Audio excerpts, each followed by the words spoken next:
السلام علیکم. ابرار رشید ایک مرتبہ پھر آپ کی خدمت میں حاضر، اور آپ سے درخواست کہ اگر ابھی تک آپ نے اس چینل کو سبسکرائب نہیں کیا تو اسے سبسکرائب کر لیجئے. جو بیل آئیکن یا گھنٹی کا بٹن ہے اس کو تازہ ترین ویڈیو کے نوٹیفیکیشن کے لیے ضرور پریس کیجئے گا. آپ کا بہت بہت شکریہ. بالآخر وزیر اعظم عمران خان نے اپوزیشن کے دباؤ پر، اندرونی دباؤ پر، بیرونی دباؤ پر یا کسی بھی وجہ سے ایک بڑا فیصلہ کر لیا ہے، اور اس حوالے سے مختلف کیا سرائیاں کی جا رہی تھیں، اور امید ہے کہ وزیر اعظم کے اس فیصلے کے بعد وہ کیا سرائیاں دم توڑ دیں گی. اس حوالے سے بات کی جائے گی. اسی کے ساتھ ساتھ اس بات پر بھی تجزیہ کیا جائے گا کہ کیا وجہ ہے کہ وزیر اعظم اس وقت اندرون خانہ، در پردہ اور ببانگ دہل اپنی تقریروں میں سرکاری تقریب سے خطاب کے دوران امریکہ کو خاص طور پر نشانہ بنا رہے ہیں. اور یہ جس مبینہ لیٹر یا مراسلے کا ذکر کیا جا رہا ہے اس کے حوالے سے بھی اب خبریں اور اطلاعات یہ ہیں کہ وہ لیٹر یا مراسلہ امریکہ میں پاکستان کے حال ہی میں سبک دوش ہونے والے سفیر اسد مجید خان کا یہ مراسلہ تھا، جس میں انہوں نے اپنی ایک اسیسمنٹ دی تھی کہ کچھ امریکی انتظامیہ کے اہلکاروں سے ان کی ملاقات ہوئی، جس میں انہوں نے کہا کہ وزیر اعظم عمران خان کی حکومت کے دوران پاکستان سے تعلقات بہتر نہیں ہو سکتے اور اس کے نتائج مبینہ طور پر پاکستان کے لیے اچھے ثابت نہیں ہوں گے. بالآخر وزیر اعظم نے یہ فیصلہ کر لیا ہے کہ وہ آج، جبکہ میں آپ سے مخاطب ہوں، وہ سینئر صحافیوں کے ساتھ یہ جو لیٹر، مبینہ لیٹر یا خط ہے، اس کو شیئر کریں گے. اب مراسلہ یا کمیونیکیشن یا کیبل یا ٹیلی گرام، جو کہ عام طور پر سفارتی جو ہمارے اہلکار ہیں، جو حکام ہیں، مختلف ممالک کے سفارت خانوں میں تعینات ہوتے ہیں، وہ عام طور پر ایک انکرپٹڈ ٹائپ آف کیبل، ایک میسج بھیجتے ہیں جس کو یہاں پہ ڈی سائفر کیا جاتا ہے، اس کو ڈی کوڈ کیا جاتا ہے. یہ ایک خفیہ مراسلہ ہوتا ہے، اور یہ اس طرح نہیں ہوتا کہ آپ ڈاک میں بھیج دیں یا فیکس کر دیں یا اس طرح، ایسا نہیں ہے. بہرحال جو بھی ہے وہ آج سینئر صحافیوں کے سامنے یہ مراسلہ لیٹر پیش کر دیں گے. اس کے بعد یہ صحافی یقینی طور پر لوگوں کو اپنے اعتماد میں لیں گے، یا ذرائع کے ذریعے یہ خبر باہر آ جائے گی کہ در حقیقت اس لیٹر، خط یا مراسلے میں ہے کیا. اب اس پر میں زیادہ کیا سرائی نہیں کرنا چاہتا کہ کیا یہ پاکستان کے خلاف سازش ہے. ایک تو ہم یہ بھی سمجھتے ہیں کہ کسی انڈیویجول کے بارے میں کوئی رائے دے دی جائے تو وہ یہ سمجھتا ہے کہ یہ شاید پاکستان کے خلاف رائے ہے، چاہے وہ اپوزیشن کے رہنما دیں، چاہے کوئی صحافی دے یا کوئی بھی. حالانکہ ریاست پاکستان اتنی کمزور نہیں ہے کہ اس کو انڈرمائن کیا جا سکے یا اس کی سیکیورٹی کو انڈرمائن کیا جا سکے. اور عام طور پر یہ جو رجیم چینج ہے، یہ امریکہ اس میں انوالو رہا ہے. یہاں پہ میں یہ بات واضح کرتا چلوں کہ آپ دیکھ لیں کہ عراق میں انہوں نے رجیم چینج کی بات کی، صدام حسین کی گورنمنٹ کو ٹاپل کیا، پھر اس کے ساتھ کیا برتاؤ یا سلوک کیا گیا. اسی طرح لیبیا میں اسی طرح ہوا. کوشش کی گئی کہ شام میں ایسا کیا جائے لیکن ایسا ممکن نہ ہو سکا. اسی طرح طالبان کی رجیم چینج کی گئی 2001 کے جو ورلڈ ٹریڈ سینٹر پر حملے تھے اس کے بعد، لیکن آپ نے دیکھا کہ طالبان دوبارہ ایمرج ہوئے.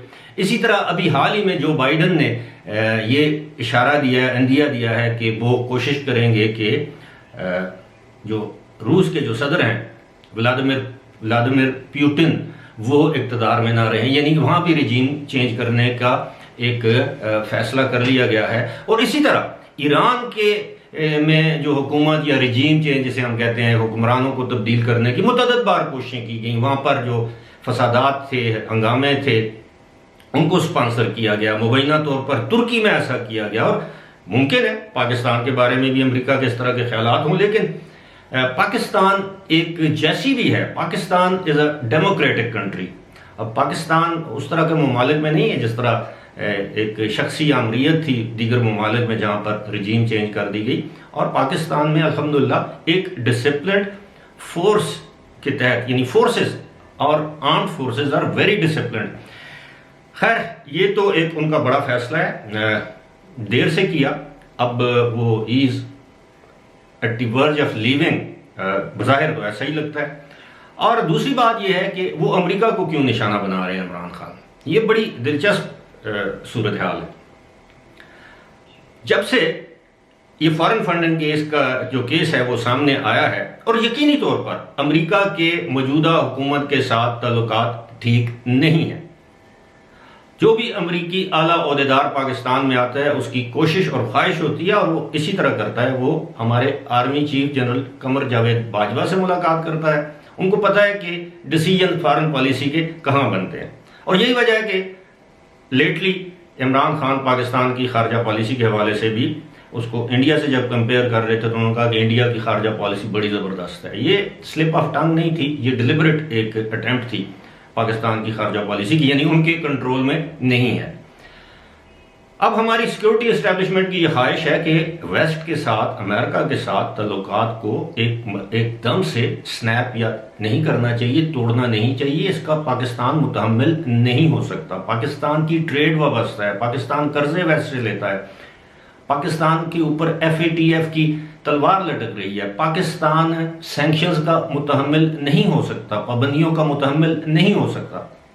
عمران اس سے ڈس ایگری کرتے ہیں، لیکن بات جو میں پوائنٹ جو آپ کے سامنے رکھنا چاہ رہا ہوں وہ یہ ہے کہ فارن فنڈنگ کیس کے دوران بھی اور ویسے بھی کچھ ایسے معاملات سامنے آئے ہیں جو عمران خان کی جو چیریٹی آرگنائزیشنز ہیں، خاص طور پر عمران خان فاؤنڈیشن جو PTI کے لیے چندہ اکٹھا کرتی تھی، یا PTI کے لیے جو وہاں پہ جو 2-4 کمپنیاں رجسٹرڈ تھیں، ان کے حوالے سے، پھر عمران خان فاؤنڈیشن، پھر القادر یونیورسٹی ٹرسٹ، ان کے اوپر انہوں نے ٹیکس وہاں پہ ریٹرنز فائل نہیں کی. ٹیکس تو نہیں دے سکتی چیریٹی آرگنائزیشن، لیکن ریٹرنز فائل نہیں کی. تو انہیں یہ لگتا ہے کہ کل کو مستقبل قریب، مستقبل بعید میں امریکن آفیشلز جو ہیں وہ یہ ڈاکومنٹس جو ہیں، حالانکہ وہاں پہ عام طور پر یہ ڈاکومنٹس پبلک ہوتے ہیں، کوئی بھی شخص جا کے یہ معلومات حاصل کر سکتا ہے، لیکن انہیں یہ خدشہ ہے کہ ان کے خلاف کوئی منی لانڈرنگ کا کیس بن سکتا ہے، کہ انہوں نے اس طرح یہ پیسہ وہاں سے اکٹھا کیا کسی خیراتی ادارے کے نام پر، اور وہ پیسہ ٹرانسفر کیا گیا PTI کے اکاؤنٹس میں، یا PTI سے تعلق رکھنے والے افراد کے اکاؤنٹس میں، جس میں عمران خان کا اپنا نام بھی شامل ہے. اسی طرح وہاں پر مبینہ طور پر عمران خان کی ہمشیرہ علیمہ خان کی جائیدادوں کا بھی انکشاف ہوا ہے. یہ ساری چیزیں مستقبل میں اگر امریکنز چاہیں تو وہ عمران خان کے خلاف بطور ثبوت آنے والی گورنمنٹ کو دے سکتے ہیں. اب وہ اس چیز کو بھانپ چکے ہیں. اگر مستقبل میں عمران خان کی حکومت مستقبل قریب میں چلی جاتی ہے، وہ اپنا وزیر اعظم کا عہدہ کھو دیتے ہیں اور اپوزیشن میں چلے جاتے ہیں، اور آئندہ الیکشن کا اعلان ہوتا ہے، تو وہ ان ساری چیزوں کو بطور ہتھیار استعمال کریں گے، کیونکہ پاکستان میں آلریڈی اینٹی امریکن سینٹیمنٹس جو ہیں وہ بہت زیادہ ہیں. یہ بھی ایک الگ بات ہے کہ ہر شخص کی خواہش ہے کہ وہ امریکہ کا ویزا اسے ملے، لیکن ہر شخص جو ہے امریکہ کو گالی بھی دیتا ہے. لیکن اس کے کچھ اور بھی محرکات ہیں. پھر عمران خان اگر کل کو امریکہ اس طرح کے ثبوت خفیہ طور پر یا اوپنلی سامنے لاتا ہے، وہاں کے اخبارات میں اس طرح کی چیزیں آتی ہیں، تو عمران خان اپنے سپورٹرز کو یہ کہہ سکیں گے، دیکھا میں نے اس وقت کہا تھا امریکہ میرے خلاف سازش کر رہا ہے، تو آج دیکھیں میں نے امریکہ کی بات نہیں مانی، میں نے ایبسولوٹلی ناٹ کہہ دیا، میں نے جو بائیڈن کو برا بھلا کہا، میں نے امریکہ کی افغان پالیسی پر تنقید کی، آج مجھے اس لیے رسوا کیا جا رہا ہے، یہ رسوا کرنے کی کوشش کی جا رہی ہے. بہرحال دیکھتے ہیں عمران خان آج صحافیوں کو، سینئر صحافیوں کو وہ خط دکھاتے ہیں، اور سینئر صحافی ہم سے کیا شیئر کرتے ہیں کہ اس خط میں ہے کیا، خط لکھا کس نے ہے، کہاں سے آیا، کون سا ملک انوالوڈ ہے. یہ ساری چیزیں جو ہیں وہ جلد ہی آپ کے اور میرے سامنے آ جائیں گی. فی الحال اسی کے ساتھ مجھے دیجیے اجازت.